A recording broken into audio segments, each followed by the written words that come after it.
You're listening to the Orisha Wisdom Podcast, Session 7.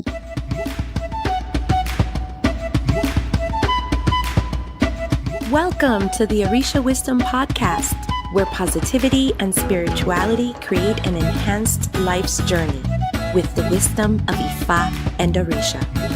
I am your host, Iya Omileti Olubumi.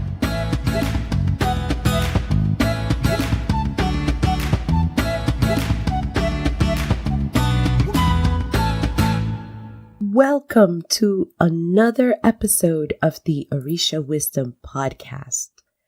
I have been dancing around the idea of this episode for a while, so this will be a special one. I call it The Trouble with Color.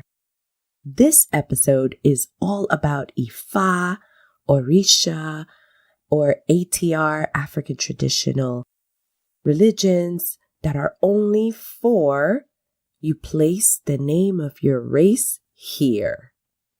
With that, let's go right in. I've met folks who say that these traditions is just for Blacks, African Americans, African descendants, Latinos. Of course, I've never met anyone who said that this is just for white people, or for anyone who's light-skinned for that matter. I know of spiritual houses that will not accept anyone who is not melanated or from a certain race. So if they are a Latino house, they will not accept an African American or somebody from African descent. Even if they're dark-skinned, they have to be Latino. I also know of African American houses who will not accept into their egbe anyone who is white. I also know of African American houses who will only initiate a Black person. Before you begin to attack me, I'm hiding under a pillow right now. Let me just say a few things. I understand that much healing needs to happen because of the tragic history that humankind has inflicted on each other. Before I delve into, quote unquote, the white situation, let's go back on history for a bit. In pretty much every part of the earth, slavery was happening for many thousands of years before the Middle Passage. Asians were doing it to other Asians. Indians, and no matter what Indians we're talking about, were doing it to other Indians. Africans, they were enslaving each other. They were conquering new lands. They were taking people's wives, killing their husbands, taking their children as slaves. Other horrific things that have happened before the white situation rolled in. We have to keep in mind that slavery is not a race or a color thing. It is a mentality. I am better than you. I rule you now. You must obey me. That has nothing to do with my color of the skin. I do understand, however, that when whites enslaved other races, it not only became known because of the use of cameras, the writing of books, pictures. There were so many types of media that now showed what was going on. And it is also pretty known of the cruelty that Africans and Indians went into at the hands of whites and Europeans. I get it. And I do not ever want to minimize that fact. So why make this episode? Because we are in the here and now, and we have a chance to make a huge impact on the world. And we are stuck on your great-great-great-grandpa did this to us, when we could be making this world a better place instead of focusing on that race issue. So if you're shaking your head and saying, no, no, no, no, no, just give me a few more and see if anything that I have to say makes sense. When we judge others by our view on color, it changes how we react to things, and instead of making a better decision, we botch it up. Ifa says that we all come from one. Now that's coming from the highest Odu in our belief system. Let's say our Bible. And it's true. Here's something for you. I love watching ancestry videos when the whitest of white person will say, I am pure and I am just so pure that I'm going to prove it. And then they go into this show and they do an ancestry blood test on them and they do the big reveal. And I'm always waiting for it because it's funny to see their reaction, especially when they were saying how pure they were. And now they're part African and they're part this and they're part that and they're Asian and they don't even know how that happened. And I love to watch that. We are pure. We really are. We're purely divine. And we should treat each other that way as well. I have something for you. I spoke with a priest who was adamant that I tell him where I was born. He proudly told me that he was a Lukumi priest and he was adamant that I tell him. This was over the phone. I remember responding, what does that have to do with anything? And I remember that he raised his voice trying to intimidate. And he said, excuse me. It is important because the white people come in and they blah, blah, blah, blah. At that point, that's all I heard. Blah, blah, blah, blah, blah.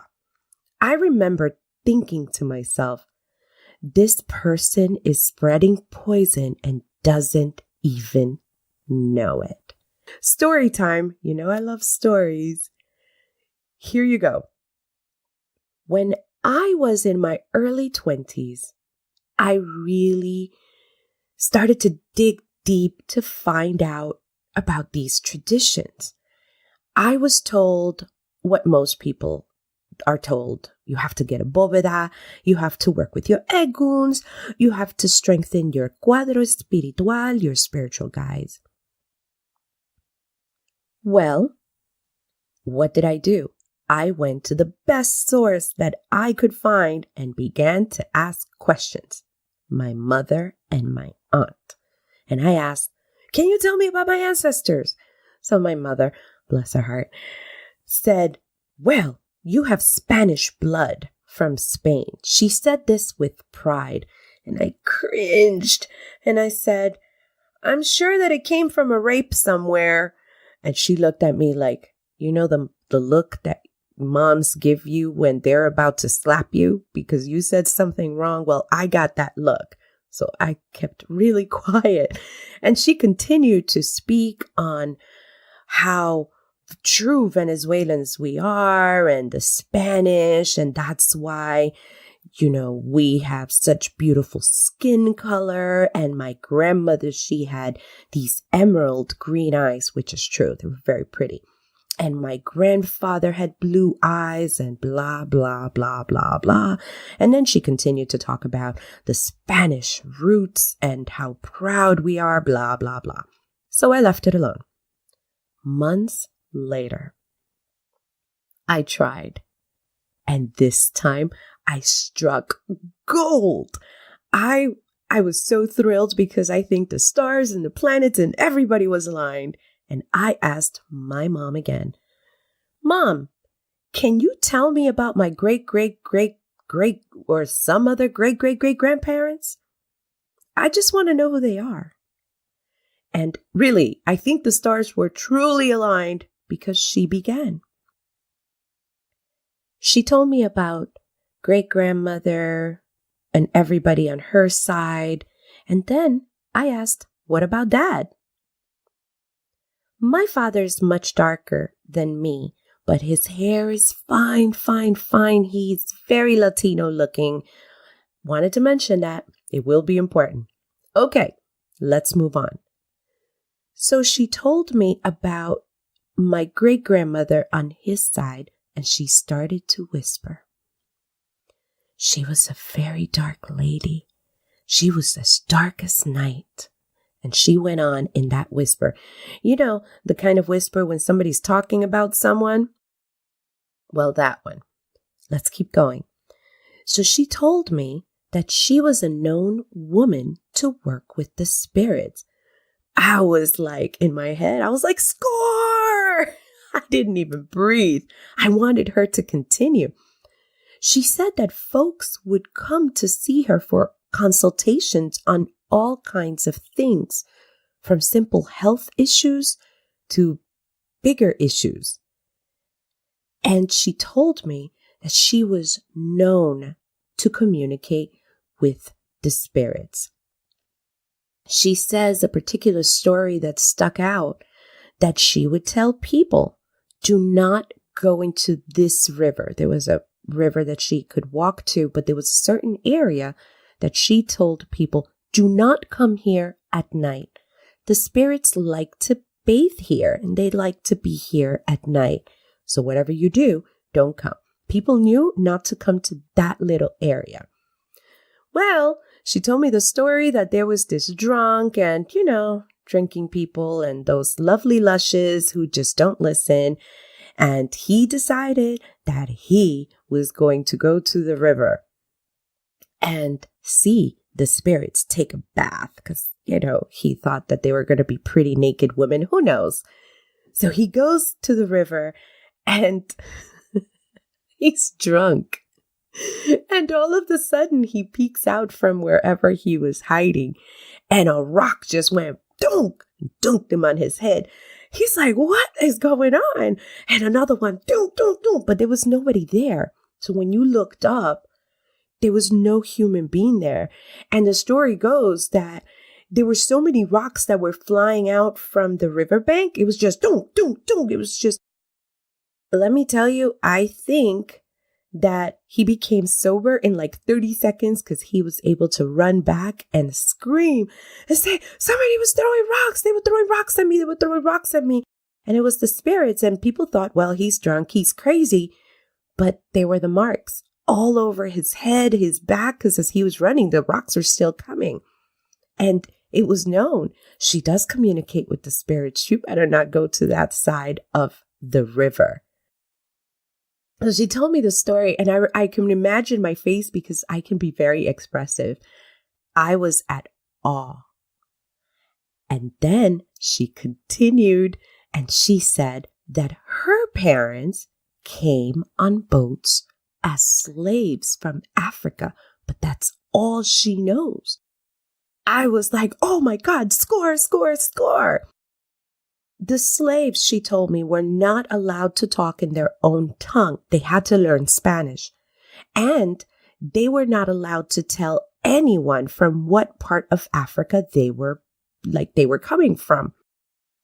And my mind, I remember I was like, really? You're not looking like the Indians from here. How can you not say where you're from? But she said, those are the rules and that's it.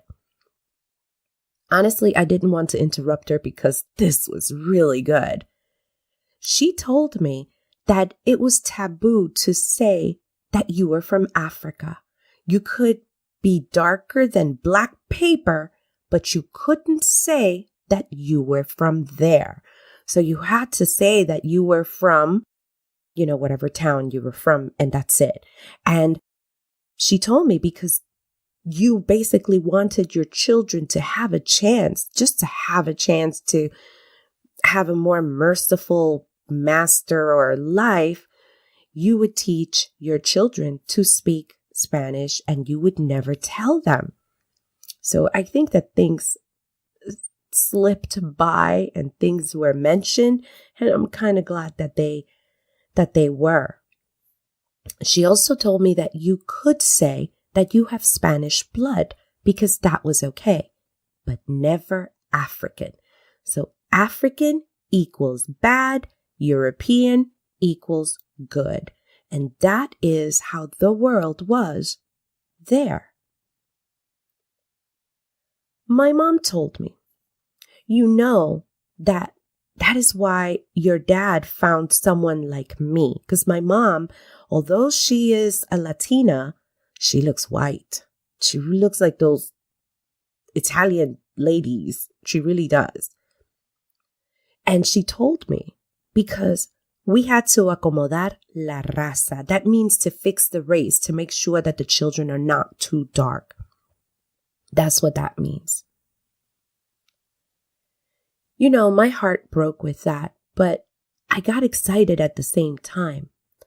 My heart broke because in my research, I found out that half of my ancestors were annihilated by the Spanish. But somewhere in there, I have their blood, and I also have blood of African descent from somewhere we don't know from where in Africa. And I got excited because now I knew why I had this pull that was so strong to the traditions. It's like when you put a shoe and it fits, and it fits like you're walking on clouds, like it really fits you. This is how I felt when this part was revealed. So that leaves what? That leaves the trouble with color. You got a white person with blue eyes and you tell them you cannot be part of this because of their blue eyes and because they're white.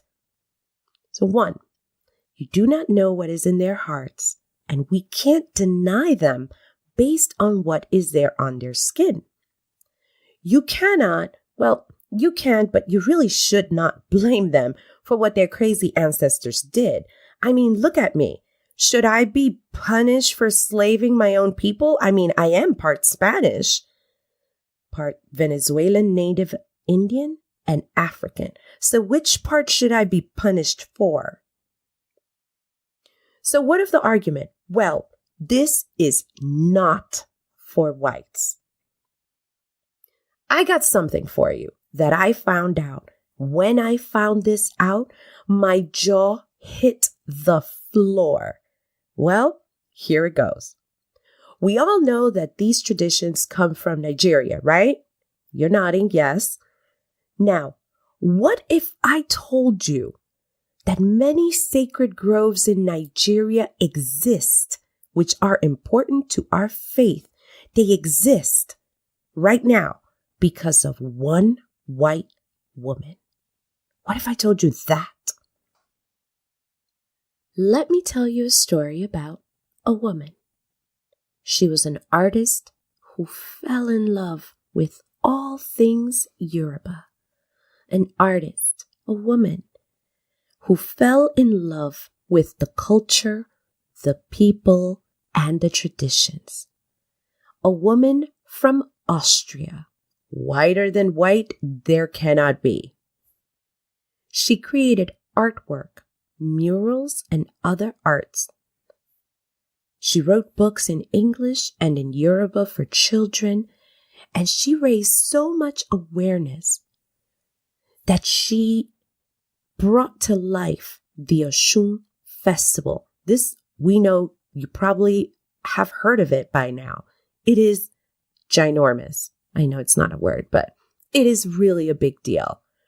Her first work was to restore Obaluaye's shrine. She went on to restore other temples and raised money because the Yoruba didn't have the money and didn't have the resources, and they were going to let that crumble. Did you know that this woman her special work still lives in the Oshun Grove today? I've seen it when other people get initiated and they share their pictures. That's her work. That's her work there. And because of her work, and she got another professor who took her there initially, they worked together. They're both white, by the way. They worked together to make these sacred groves a protected place by UNESCO. The Yoruba people didn't have the resources. They were letting their temples crumble. They just didn't have it. I understand that Nigeria is a fairly new country and political issues were going on and money and poverty, but she came in and she had to do something. For all of you Oshun priests and people who love Oshun, could you imagine? No grove, no Oshun festival. She made it possible for that place to stand as it is today and to be protected from somebody who now is going to make a mall. They cannot touch that place. And she came in through the highest Odun, this white Fun person from Austria came in to build things, to lift the Yoruba people and groves as well. Through this white Fun woman, she founded an artist group where many renowned artists have come from. From Austria came a woman whiter than paper, not born there, to lift the people who live there, to become a priestess, to give them help and resources so that they can restore and lift themselves. Her story, her name was Suzanne Wenger, and I will include in the show notes a video that comes in Yoruba, so get your reading glasses on because all of the little words in English will be down below, and another link on information about her. How can we know what is in someone's heart? How do we know if this person who is not black but is purple will come to change our spiritual world for the good? The reason why I bring up Susan Wenger is because I didn't see a Latino person from anywhere come there to rebuild those shrines. I didn't see an African American. I didn't see a black person. I didn't see that. I didn't hear that.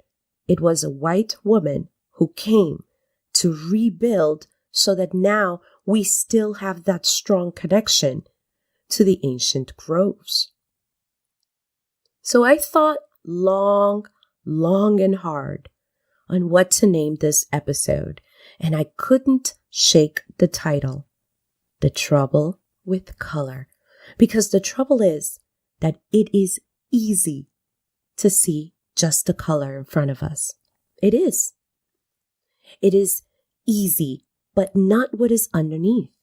It is easy to judge by what that color has meant to us in the past, but not to see what is underneath what's in front of us right now.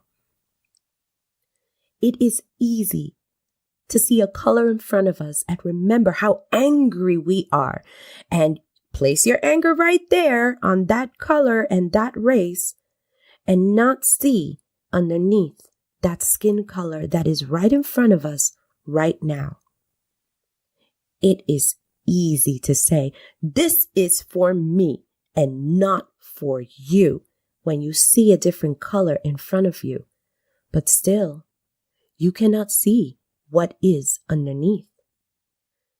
There are bad people in all colors of the spectrum. The challenge is figuring out what is underneath. There are people in our traditions that are very, very melanated and doing very, very bad things. So the trouble with color is that we see something right in front of us, but we don't know what's underneath. We don't know what's in their hearts. My thoughts? Who are we to judge? When we wake up every day, Orisha gives us a chance to live and to be our potential, to go to our destinies. Orisha doesn't say, hey, you can only like Native American Indians. Everybody else, that's it. Or you can only like blacks. Or you can only like Latinos. Now, not any regular Latinos. It has to be the dark Latinos from Cuba. Or, nope, you can only like Mexicans. It doesn't say that. Ifa says we all come from one. We have reached the end of this episode number 7 of the Orisha Wisdom Podcast, and I am so grateful that you hung out with me for a while to chat and to discuss this awesome topic. For show notes to this episode, please go to www.orishawisdom.com/session7. I will have notes, the resources, especially that video that I mentioned earlier, and the work of Susan Wenger. But I really like that video. It's 27 minutes, but I think it's so worth it. Thanks again, and until next time, may Bogbo Egun and Bogbo Orisha bless you immensely. Odabo! Thank you for listening to the Orisha Wisdom Podcast. Be sure to check out the show notes at orishawisdom.com/podcast. Can't get enough of Orisha Wisdom? Check us out at orishawisdom.com and subscribe to our community. Remember, the wisdom of Ifa and Orisha is all around us. Be blessed, and until next time.